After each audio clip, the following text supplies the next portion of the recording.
Good evening. Welcome to the news.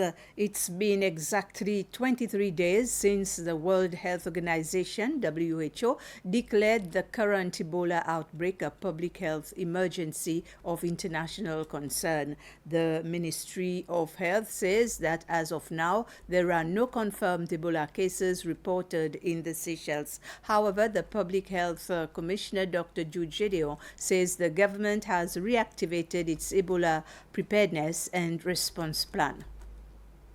We have put several measures in place. We have reactivated our Ebola response plan. We are doing certain costing because there are additional costs that will come with it. So we already have an active system of surveillance in place since many years that we reactivate depending on what kind of outbreak we're dealing with. So surveillance starts at the airport, at the ports of entry, where people who are coming from places with the outbreak, they are immediately flagged by the Seychelles Electronic Border Security System, and our officer at the airport will know, would meet with them, and they know exactly where they are staying. We already have our thermal scanner activated at the airport. If anybody have any fever symptom, they will be screened separately. We have a digital platform that we can submit the notification of any incident at the airport. That has been expanded to include all health facilities in public and private clinics, in pharmacies. If they do detect something, they can easily just scan a QR code or click on a link and they'll get the form, a Google form that they can submit the details immediately to the surveillance team. We also have set up isolation facilities at the family hospital in case we need to admit a suspected or confirmed case.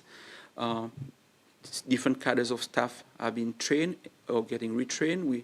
We're ensuring we have enough stock of the necessary equipment, medications for supportive care. We are also ensuring that our testing facility are in place. Should we need to send samples overseas, we already have this platform or the pathway rather that we use to send samples overseas for testing at the reference lab in South Africa. And we can generate a result within 24 hours, depending on the flight's connection. The Office of the President has today announced the appointment of Brigitte Guillemot as the Chief Executive Officer of the Mental Health Care Agency. Ms.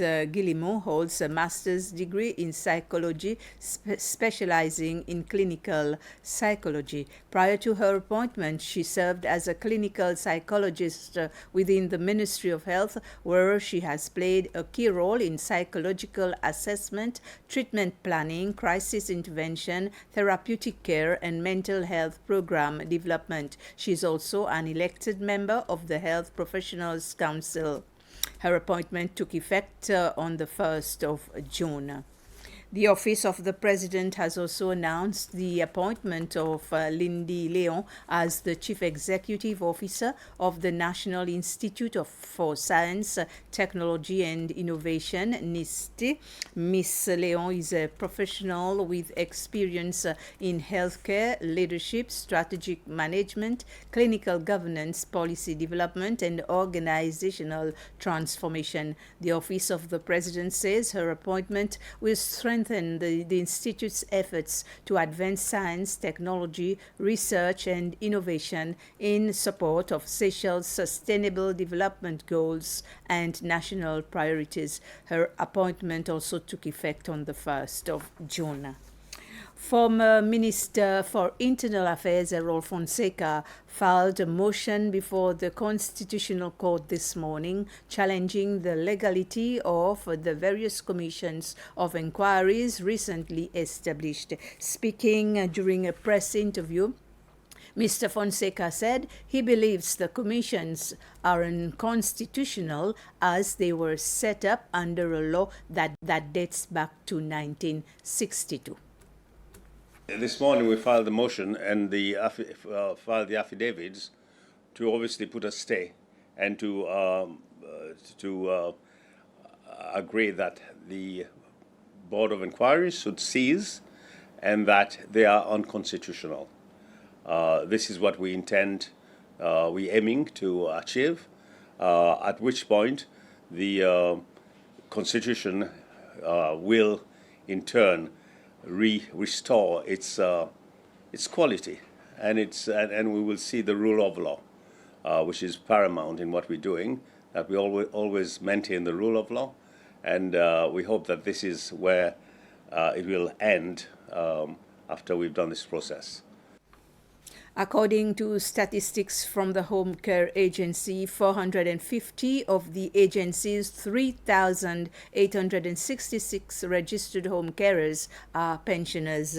These home carers are from the ages of 63 to 82. The information was provided by the Minister responsible for Social Affairs, Pamela Charlotte, in the National Assembly this morning. She was responding to a private notice question from the leader of the opposition, Bernard Georges, regarding reports that carers aged 63 and above had been informed they would no longer be allowed to work. Minister Charlotte clarified that the agency is not automatically preventing carers from working once they reach the age of 63. Instead, assessments are being carried out to determine whether carers remain physically and mentally capable of providing the service. She added that only 5 pensioner carers were found unable to continue working following the assessment process.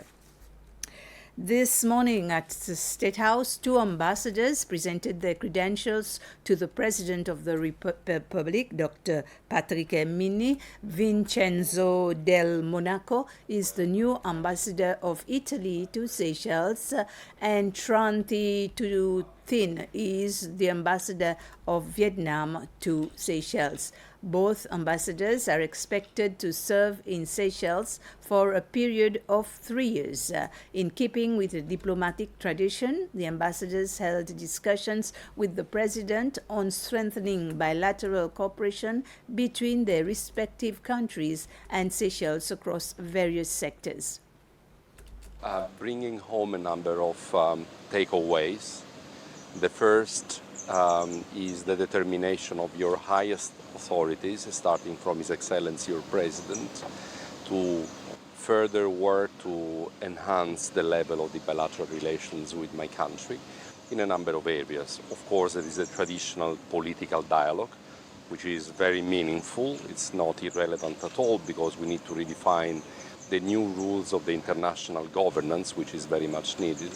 But then we also had an in-depth discussion about collaboration in other fields, for instance, on tourism, on environment, on economic and commercial opportunities. Seychelles, for instance, continues to be a top tourist destination for Italians, or for a Seychelles to be able to land in Rome, and therefore help the government in both ways, my government and yours, in promoting the flows of tourism.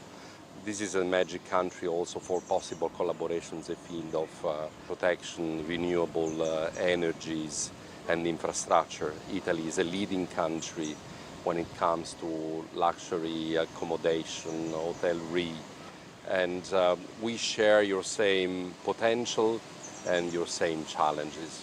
Remember that my country is surrounded by 8,000 kilometers of seas, of seashore, and we are a top tourist destination. So we understand each other. We exchange discussion on the way forward to promote our bilateral relations to a higher level. The two countries have good political relationship date back a long time ago, and we would love to bring the economic relations on par with the political relations.